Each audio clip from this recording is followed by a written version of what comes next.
მოგესალმებით, ზეფასო ტელემოყურებლებო, ეთერშია გადაცემა განათლებული საქართველო, რომელსაც უძღვები მე, მუხრან გულიაშვილი. დღეს ჩვენ ვისაუბრებთ ძალიან საინტერესო საკითხის შესახებ. მოგესალმებით, ჩვენი გადაცემა განათლებას ეძღვნება. ჩვენ ვისაუბრებთ ჩვენ გადაცემაში ხშირად ვსაუბრობთ ზოგადი განათლების შესახებ, ხშირად ასევე ვისაუბრებთ სტუდენტებს ყავდა, უნივერსიტეტის წარმომადგენლებიც ყავდა. დღეს ვისაუბრებთ ისეთ საინტერესო საკითხზე და ჩვენთვის ძალიან მნიშვნელოვან და გარკვეულწილად საჭირო საკითხზე, როგორც არის პროფესიული განათლება. რატო ახსენე ახლა რომ ეს არის საჭირო საკითხი? ამასთან დაკავშირებით ჩვენთან სტუმრად გახლავთ ბატონი მათე ტაკიძე, რომელიც ფაქტიურად შეიძლება ვაღიაროთ, რომ არის ნამდვილი ექსპერტი ამ სფეროში, იმიტომ რომ როდესაც პროფესიულ განათლებას ჩაწერთ, მოსაძებ პროგრამებში აუცილებლად ამოვიდეს ბატონი მათე ტაკიძის სახელს და გვარს და ის ასევე გახლავთ პროფესიულ კოლეჯ, საზოგადოებრივ კოლეჯ სპექტრის ხელმძღვანელი და ვფიქრობ, რომ ძალიან საინტერესო საუბარი გვექნება და ძალიან საინტერესო კუთხით დავინახავთ ამ სფეროს. პირველი შეკითხვა ასეთი მინდა დაგისვათ 2013 წლის მონაცემებით ქართულ უმაღლესებში დაახლოებით 117,000 სტუდენტი ირიცხება და მაშინ როცა კოლეჯებში ირიცხება 20,000 სტუდენტი. რა არის ამის მიზეზი ბატონო მათე? რატო არ ფიქრობენ ქართველი ახალგაზრდები და რატო არის აქ უბრალოდ დავაწყოთ კიდევ მინდა თქვენს ტელემოყურებელს მივსალმო და თქვენს გადაცემას უსურვოთ წარმატება. ძალიან საინტერესო რომ განათლების საკითხებზე მუშაობთ, იმიტომ რომ თუ ქვეყანას დღეს ამიჭირდება კონკრეტულად ჩვენს ქვეყანას ეს არის განათლების სისტემის გამართულება. ყველა პრობლემა იწყებს სათავედან, რომ განათლების სისტემა არ არის მოწესრიგებული და ყველა ნებისმიერი წარმატება, რომელიც უკავშირდება ქვეყნის განვითარებას, არის განათლებასთან დაკავშირებული. რაც შეეხება თვითონ პროფესიული განათლების სისტემის განვითარებას, მინდა ცოტა პრეისტორია გავასწავლო. 90-იანი წლებიდან თქვენ მოგახსენებათ, როცა დაინგრა საბჭოთა კავშირი, როდესაც საქართველოს დაიწყო დამოუკიდებელ გზაზე შედგომა, გაჩნდა პრობლემები. ანუ პირველად იყო დაინგრა სისტემა, რომელიც პრაქტიკულად 2000 წლამდე იყო აბსოლუტურად იგნორირებული, როგორც ინფრასტრუქტურული ნაწილის კუთხით, ესევე უნივერია პროგრამული თვალსაჩინით, ესევე თეორიული სწავლების მიმართულებით. ანუ თაობა, რომელიც იყო მომზადებული პროფესიული განათლების სისტემაში, პრაქტიკულად ეს თაობა წავიდა, ხოლო ახალი თაობა, რომელიც უნდა მოსულიყო პროფესიული განათლების სეგმენტის განვითარებისთვის, ეს თაობა პრაქტიკულად არ არსებობდა. ანუ საბჭოთა სკოლა კარგი იყო პროფესიული. მე მინდა ერთი საინტერესო მაგალითი გითხრა. საბჭოთა სკოლა არ იყო კლასიკური გაგებით საბჭოთა სკოლა. ეს იყო გერმანული სისტემა, იმიტომ რომ ძლიერი მსოფლიო დაამთავრა, კომუნისტებმა მოიპარეს ეგრეთ წოდებული დუალური განათლების სისტემა და წარმოიღეს და დაანგრიეს საბჭოთა კავშირში. ოღონდ გერმანიამ დუალური სწავლების სისტემა ისე დონეზე განავითარა, დღეს მსოფლიოში ყველაზე წარმატებული სკოლა გააჩნია, ერთ-ერთი წარმატებული სკოლა გააჩნია სხვა ქვეყნებთან ერთად დავუშვათ. ევროკავშირის რამოდენიმე ქვეყანა შემიძლია ჩამოგითვალოთ, იგივე ამერიკის შეერთებული შტატები, იგივე იაპონია დავუშვათ, სადაც ასევე განვითარებულია ძალიან, ხოლო დუალური განათლების სისტემა არის გერმანული მოდელი და ეს არის უმნიშვნელოვანესი სისტემა, რომელზედაც საქართველოს ეტაპობრივად მიდის. თქვენი თვითონ ძალიან დიდი რეფორმები დაიწყო, განსაკუთრებით 2005-6 წლის შემდგომ დაიწყო საქართველოს პროფესიული განათლების სისტემაზე ყურადღების მიქცევა, ინფრასტრუქტურული ბაზების მოწესრიგება, ლაბორატორიების აღჭურვა, სტანდარტების შექმნა. სტანდარტები პრაქტიკულად არ მუშავდებოდა. დღეს ახლა 200 სტანდარტზე მეტი გახლავთ შექმნილი, რომელშიც მუშაობს ექსპერტები, ადგილობრივი ექსპერტები, უცხოური ექსპერტები, დონორები. თქვენ იცით, რომ რო არა ევროკავშირის თანადგომა, რო არა ისეთ ქვეყნები, როგორც არის გერმანია, როგორც არის ნორვეგია, როგორც არის ბალტიისპირეთის ქვეყნები, როგორც არის ამერიკის შეერთებული შტატები, რო არ ყოფილიყო ამ ქვეყნების სრული სერიოზული ფინანსური თანადგომა, ექსპერტული თანადგომა, რო არ ყოფილიყო მათი მოსაზრებები გათვალისწინებული, ბუნებრივია პროფესიული განათლების სისტემა დღეს ამ კონდიციამდე ვერ მივიდოდა, იმიტომ რომ დღეს თუ რამე ხდება პროფესიული განათლების სისტემაში ნორმალური, ეს არის, რომ ნელ-ნელა იწყებს პროფესიული განათლების განვითარების ხარისხის დონის ამაღლება, ნელ-ნელა ხდება შესაბამისად ახალი სტანდარტების შექმნა და შესაბამისად უკვე ახალგაზრდების პრაგმატული აზროვნების ჩამოყალიბება. თქვენ ახსენეთ, რომ აკადემიურ განათლებაში არის ძალიან ბევრი ადამიანი. მე სამწუხარო რეალობა მინდა ვთქვა, იმიტომ რომ მე ასე რომ მაღალსასწავლებლში კითხულობდი ლექციას, მაუქსებუნებრივია ძალიან დიდი გამოცდილება ამ სეგმენტშიც. სამწუხარო ჩვენ ყავს ძალიან დიდი რაოდენობით უმაღლეს სასწავლებლის კურსდამთავრებულები, რომლებიც რომლებსაც არ აქვს პროფესია, რომლებსაც აქვს დიპლომი, მაგრამ მათ არ აქვს პროფესია.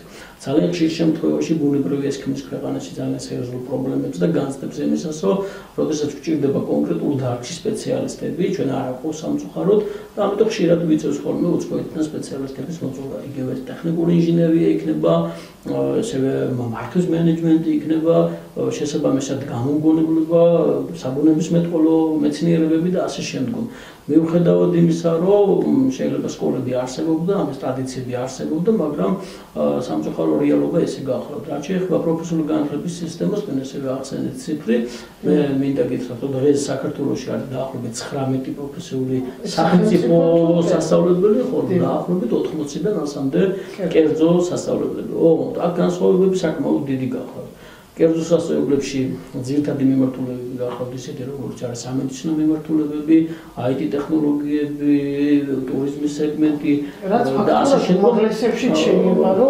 რა თქმა უნდა, და გარდა ამისა დანახარჯი არის ნაკლები, თუმცა ამაში ბუნებრივია მე მესმის კერძო კომპანიების, რომლებიც აარსებენ კოლეჯებს, ისინი მომგებიანი ბიზნესში არიან ბუნებრივია, ეს არ არის სახელმწიფოზე დაფუძნებული კომპანიები, ხოლო სახელმწიფო კოლეჯებში ძირითადად განსაზღვრულია ესეთი მიმართულების, როგორც არის ტექნიკური მიმართულებები, ინჟინერია, დიახ და ასე შემდგომ და ანუ რატო? იმიტომ რომ ამას ჭირდება ძალიან სერიოზული ფინანსური თანადგომები, ლაბორატორიების შესაბამისი აღჭურვა, შესაბამისად სპეციალისტების გადამზადება და ასე შემდგომ. შეიძლება ითქვას, რომ კერძო და სახელმწიფო სტრუქტურებს, სახელმწიფო კოლეჯებს შორის თუ ავიღებთ, რომ თუ არსებობს თუ არა კონკურენცია, მე ვიტყოდი, რომ არ არსებობს კონკურენცია, იმიტომ რომ რეალურად დღეს.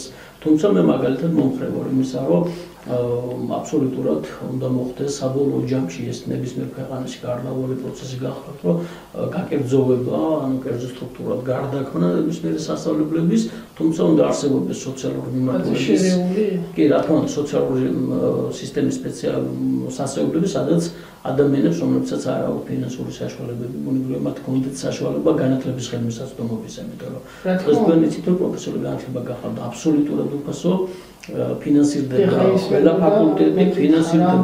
ფაკულტეტი და ნებისმიერ ადამიანს აქვს აბსოლუტურად ხელმისაწვდომი გარემო. მათ შორის შეზღუდული შესაძლებლობის მქონე პირებს, ახლა შეიქმნა აბსოლუტურად ახალი მიმართულებები ნორვეგიის მთავრობასთან ერთად, რომელშიც ჩართულია საქართველოს მთავრობა, შემუშავდა ახალი დოქტრინა პრაქტიკულად შეზღუდული შესაძლებლობის მქონე პირების გადამზადებისთვის, რა თქმა უნდა, ეს არის გარემოს უნივერსალური მოწყობა, ეს არის შესაბამისი ლაბორატორიების აღჭურვა, ეს არის შესაბამისი ტრანსპორტირების და შესაბამისი სატრანსპორტო საშუალებების მოწესრიგება და აღჭურვა და რა თქმა უნდა პროგრამების, რომელთაც შესაბამისად ეს ადამიანები ისწავლენ. უნდა მოხდეს სრული ინტეგრაცია საზოგადოებაში, რაც სამწუხაროდ არ ხდებოდა, თქვენ მოგესალმებთ, რომ წლების განმავლობაში ეს აბსოლუტურად იგნორირებული. ახლა თქვენთან როგორც ვიცით, თქვენ კოლეჯში არიან ასეთი სწავლობები, ასეთი ხალხი და აი რა მიმართულებებით არიან? ვიცით, არჩევანის სრული თავისუფლება გააჩნიათ მათ, და არსებობს შემდეგნაირი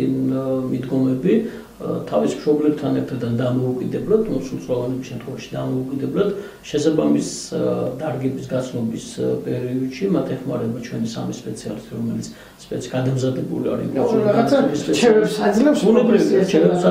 შემდეგ საგნობრივი პედაგოგები და სპეციალისტები ეხმარებიან, არჩევანი არის მათზე, რომელ გადაწყვეტილებასაც მიიღებენ, თუ რომელი ფაკულტეტი ურჩევნიათ, რომ ჩააბანოს, შესაბამისად მათ იძლევა ამის საშუალება, შემდგომ ხდება პედაგოგსა და ინკლუზიის სპეციალისტებს შორის ერთობლივად ჩამოყალიბება, თუ რა პროგრამით შეიძლება ინდივიდუალური მიდგომები და ბუნებრივია ამის შემდგომ იწყება შედეგზე ორიენტირება.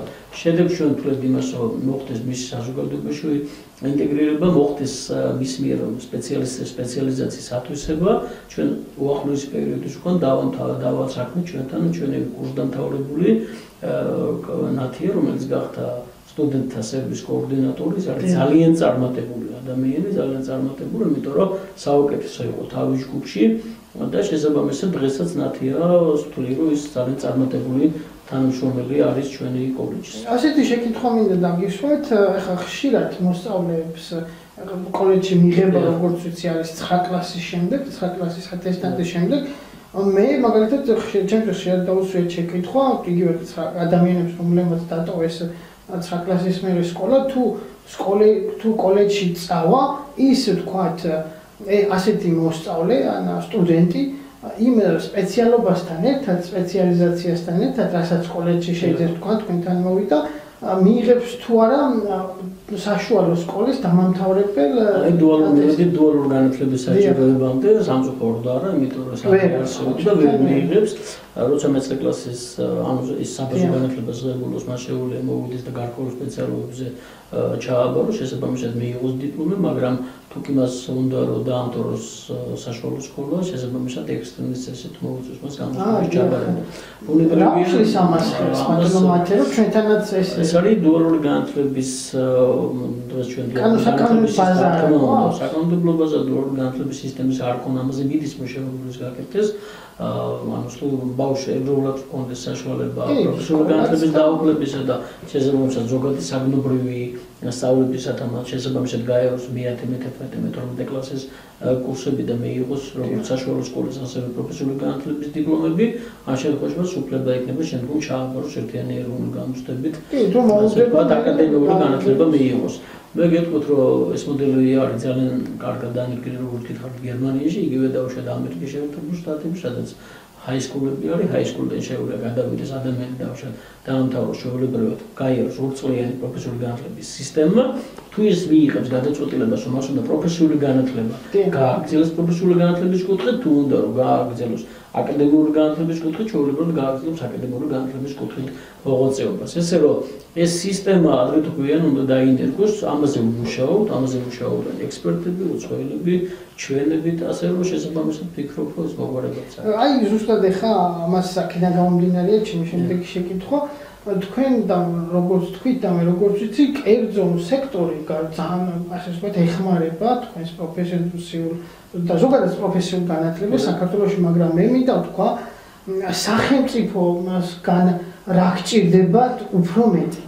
რა არის საჭირო, რომ სახელმწიფომ გააკეთოს, რომ კარგ დონეზე იყოს. მნიშვნელოვანესი არის ჩვენ მუშაობთ კერძო მნიშვნელოვანესი დამკვეთი ბაზრის ბაზარი კერძო სექტორი. მე მინდა ვთქვა, რომ კერძო სექტორის ჩართულობა არის ძალიან აქტიური, უბრალოდ ვთქვით მაგალითებს, რამდენიმე მსხვილი კომპანიის დავუშვათ იგივე როგორც არის გერმანია მე ყოველგვარი რეკლამის გარეშე მინდა უბრალოდ ამ ადამიანებმა და ამ კომპანიებმა ჩადეს ძალიან სერიოზული ინვესტიციები, როგორც არის კნაუფი, აიდელბერგ ცემენტი, კაპაროლი, ელიტა ბურჯი კომპანია, ტორან ბორფიტი, რიკო, ელიტა ბურჯი და ასე შემდეგ. ძალიან ბევრი კომპანიაა, რომლებიც ძლებენ ძალიან სერიოზულ ინვესტირებას კერძო პროფესიული განათლების განვითარებისთვის.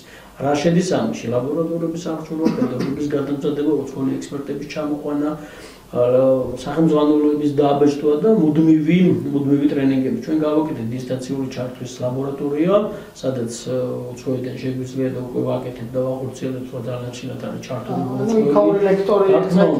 ჩვეულებრივად კითხულობ სალექციო საათებს, ამის დაფინანსებაც გავაკეთე კერძო კომპანიებმა და ამ შემთხვევაში კომპანია ევრომასტერმა ჩადო ამაში თანხა, რომ ეს ლაბორატორია ძალიან ძვირადღირებული გახლავდა და ბუნებრივია შესაბამისად თუ არა კერძო კომპანიის ჩართულობა ვერ გაკეთდებოდა.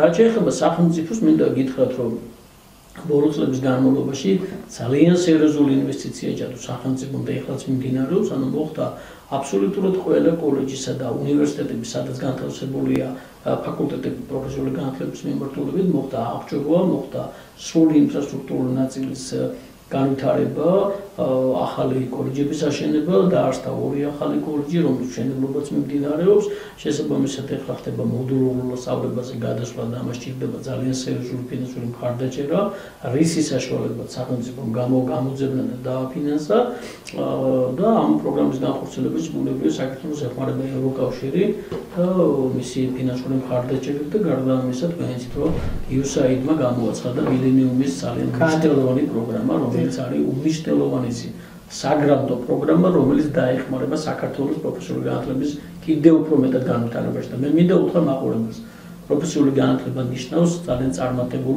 დასაქმებას ძალიან მოკლე ვადებში. დიდი მადლობა მინდა გადაგიხადოთ ბატონო მათე მომზადებისთვის, საინტერესო საუბრისთვის. მე მინდა რომ შემდეგ წელს კიდევ შევძლოთ და მოგიწვიოთ და თქვენი კოლეჯის შესახებ უფრო მეტად ვისაუბროთ. მაყურებელს შევახსენებთ, რომ ჩვენთან სტუმრად გახლავთ ბატონი მათე ტაკიძე, საზოგადოებრივი კოლეჯ სპექტრის ხელმძღვანელი. კარგად ბრძანდებოდეთ.